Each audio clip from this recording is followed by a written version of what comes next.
अस्सलाम वालेकुम दोस्तों, मैं हूं उमैर अदीज़ और आप देख रहे हैं यू आर अदीज़। आज है 2 अगस्त 2021। 2 दिन पहले एक बैठक हुई, एक मीटिंग हुई। सरदार साहिबान जहां पे इकट्ठा हुए थे और एक मीटिंग थी।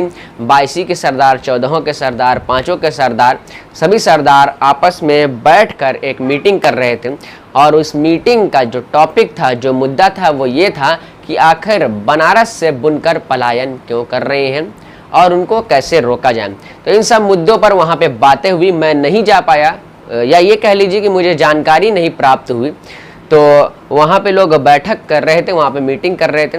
वहाँ की बात करने से पहले हम भी अपनी तरफ से ये जान लें कि आखिर बनारस से बुनकर पलायन क्यों कर रहे हैं। या बुनकर को भी छोड़ दीजिए अगर, तो बनारस का गरीब तबका जो है, जो बुनकर के अलावा जो लोग हैं, जो मजदूर वर्ग भी है, वो भी पलायन कर रहा है। वो भी जा रहा है दूसरे शहरों में, वो भी जा रहा है दूसरे राज्यों में, वो भी जा रहा है गुजरात में या फिर कर्नाटक में या फिर कह लीजिए केरल वगैरह में या फिर कह लीजिए दिल्ली में। बहुत जगह जा रहा है वो रोज़ी रोटी तलाश करने।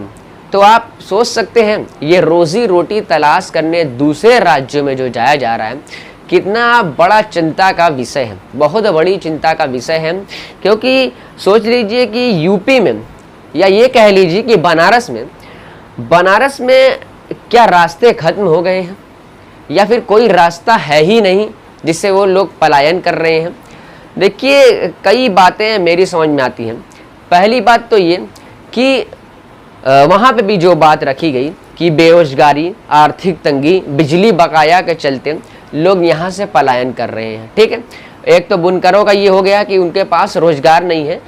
दूसरी बात ये, मैं सजेशन देना चाहता हूँ, मैं सुझाव देना चाहता हूँ कि अभी तो पूरे इंडिया का यही हाल है कि बेरोजगारी है, रोजगार है ही नहीं। पढ़ लिख कर भी लोगों को नौकरियाँ नहीं मिल रही हैं, या फिर जो लोग रोजगार कर रहे थे उनका रोजगार बंद है। बहुत सारे परेशानियाँ हैं। लेकिन बनारस में बुनकरों पर बहुत ज़्यादा परेशानी है क्योंकि उनके पास जो है केवल एक ही कारीगरी है और वो कारीगरी बुनकारी की कारीगरी। ये उसके अलावा मैं समझता हूँ जहाँ तक वो कोई और काम नहीं कर सकते। तो पहले तो बेरोजगारी, आर्थिक तंगी, बिजली का बकाया उनकी कमर तोड़ रहा है। और दूसरा ये कि उनके पास कोई और काम नहीं है, वो बुनकारी के अलावा कोई और काम नहीं कर सकते, इसलिए बाहर जा रहे हैं। या तो साड़ियों में तह लगाने का काम कर रहे हैं या फिर बाहर जाकर ही पावर लूम चला रहे हैं, जैसे बेंगलोर वगैरह में। तो ये सारी परेशानियां हैं और इन सब परेशानियों के हल के लिए जो सरदार साहिबान की बैठक हुई, उन्होंने कदम ये उठाया है कि वो लोग यूपी सरकार से और केंद्र सरकार से ये अपील करेंगे या कि कोई ऐसा ठोस कदम उठाया जाए जिससे बनारसी बुनकरों का पलायन रुक जाए।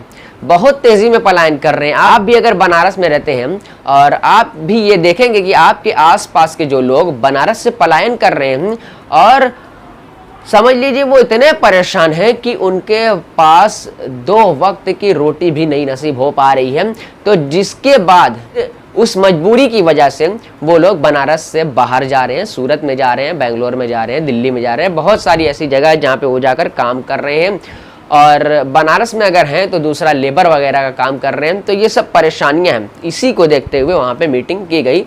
14 के सरदार मकबूल हसन साहब की अध्यक्षता में मीटिंग की गई।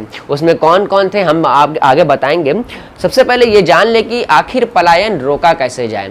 पलायन देखिए, जैसा कि मैंने बताया कि रोजगार कहीं नहीं है, लेकिन फिर भी लोग कोई ना कोई दूसरा रास्ता तलाश करने की कोशिश करते हैं अपनी रोजी रोटी तलाश करने के लिए। और बहुत ही ज़्यादा मजबूरी पर लोग अपना घर छोड़, जी हाँ, घर, बनारस में यही तो एक खास बात है कि लोगों के पास अपना घर है और बाहर जाते हैं तो किराए पे रहना पड़ता है। लोग अपना घर छोड़ कर जा रहे हैं। तो मैं ये दरख्वास्त करूँगा और ये मैं सजेशन दूंगा कि लोग अपने बच्चों को अब थोड़ा बुनकारी के अलावा भी दूसरे कामों में लगाएं और दूसरे कामों में भी उनको कारीगरी हासिल हो और दूसरा काम भी वो कर सके। क्योंकि बुनकर के जो बच्चे होते हैं वो बुनकर से ही रिलेटेड जो भी काम है वो कर सकते हैं, उसके अलावा कुछ नहीं कर सकते। और देखिए, आप अपने बच्चों को पढ़ाइए। पढ़ाना सबसे पहली जिम्मेदारी है, क्योंकि अगर पढ़ा लिखा इंसान रहता है तो वो कोई भी काम कर सकता है या फिर वो इतना ज़्यादा मजबूर नहीं होता या फिर वो इतना ज़्यादा मजबूर नहीं होता कि वो अपने लिए 2 वक्त की रोटी ना तलाश कर सके अगर अल्लाह ने चाहा तो। देखिए देखिए सब कुछ करने वाले अल्लाह ताला हैं और हम लोगों को भी कोशिश करनी चाहिए। रास्ता वो दिखाने वाले हैं लेकिन कोशिश हम लोगों को करनी चाहिए। तो सबसे पहली चीज़ तो हम अपने बच्चों को पढ़ाएं और उसके बाद अगर नहीं पढ़ा सकते या फिर पढ़ा भी लिए तो उनको दूसरे कामों में लगाएं। देखता हूं मैं कि पढ़ लिख कर भी लोग इसी काम में लगे रहते हैं। तो ये काम बहुत सही है, बहुत अच्छा है और इस काम को बरकरार भी रखना चाहिए, लेकिन ये भी नहीं कि सारा पूरा परिवार उसी काम में लग जाए। कुछ लोग दूसरे कामों में भी लगे रहे कि अगर एक लोग का काम बंद है तो दूसरे लोग का चलता रहे, जिससे घर का खर्च चल सके। तो दूसरे कामों में भी उनको लगाना चाहिए, नौकरियां करवानी चाहिए, पढ़ा लिखा कर नौकरियां करवानी चाहिए या पढ़ा लिखा कर दूसरे बिजनेस में लगाया जाए। बहुत सारे ऐसे काम हैं जो किए जा सकते हैं, लेकिन हमारे यहाँ ये है कि बस उसी में लग जाते हैं। तो ये मेरा सजेशन है और अगर सही सजेशन है तो आप कमेंट करके बताइए, अगर गलत सजेशन है तब भी कमेंट करके बताइए।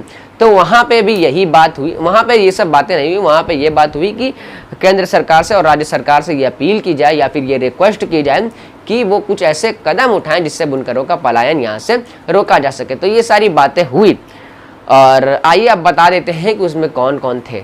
बैठक में सरदार इकरामुद्दीन साहब 22 के, सरदार मकबूल हसन अंसारी साहब 14 के, सरदार हाजी अली अहमद साहब तंजीम 5 के, सरदार हाजी जियाउल हसन साहब तंजीम 5 के, हाजी अब्दुल वहीद साहब, मौलाना अब्दुल अजीज साहब, अब्दुल्ला अंसारी साहब, हाजी अब्दुल हमीद साहब, हाजी सैयद हसन अंसारी, हाजी रिजवानुल्लाह साहब, मौलाना नईम साहब, हाजी रहमतुल्लाह अंसारी साहब आदि लोग उपस्थित थे और भी कई लोग थे।